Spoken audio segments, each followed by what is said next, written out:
আল্লাহ বলে, জিব্রাইল আমার খলিল মেহমান পায় না, এজন্য 3 দিন যাবত খায় না।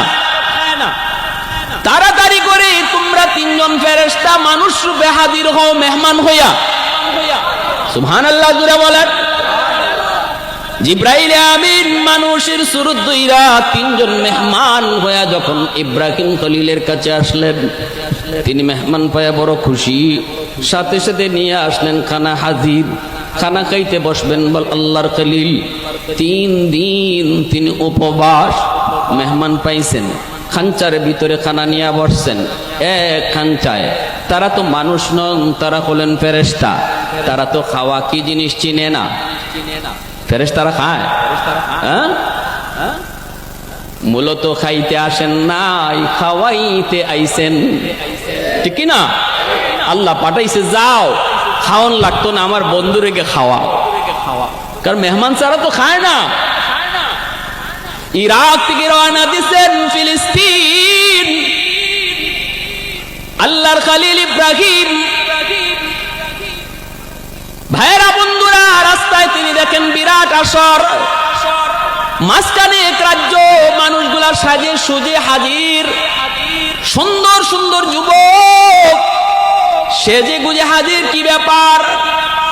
আজকে রাজার মেয়ে স্বামী চয়েস করব, স্বামী। এজন্য আমরা প্রত্যেকে প্রার্থী হয়ে হাজির হয়েছি। রাজার মেয়ে আজকে স্বামী চয়েস করব, কারণ রাজার মেয়ে ইব্রাহিম পয়গম্বরের বিবি সারা, তিনি একজন বাদশার মেয়ে, বাদশা মেয়েকে বিয়ে দিতে চায়, কিন্তু বিবি সারা তিনি কাউকে পছন্দ করেন না।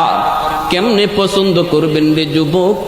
কারণ সারা বিবি তিনি তো পরপর রাতে 3 দিন স্বপ্ন যুগে আল্লাহর খলিল ইব্রাহিমকে দেখছেন। স্বামী কে হবে? স্বপ্ন যুগে তিনি দেখছেন তার স্বপ্নের রাজকুমার ইব্রাহিম খলিলকে দেখছেন, আর কাউকে তো পছন্দ হয় না। বাবাই কয়, মা আমার রাজ্যের ভিতরে কত যুবক, কারো কি পছন্দ হয় না? কয় না গো বাবা, আমার স্বপ্নে দেখা রাজকুমার লাগবে। আল্লাহু আকবার জোরে বলো, একটু জোরে আওয়াজ দিয়ে কও না যুবক, আল্লাহু আকবার। আর জোরে আল্লাহু আকবার। ইব্রাহিম খলিল মুসাফির, ইব্রাহিম খলিল মুসাফির ইরাক থেকে রওনা দিয়েছেন, যাবেন মসজিদুল আকসায়। এ ভাই, তিনি দেখেন মানুষজন লাইন দিয়ে দাঁড়ায়।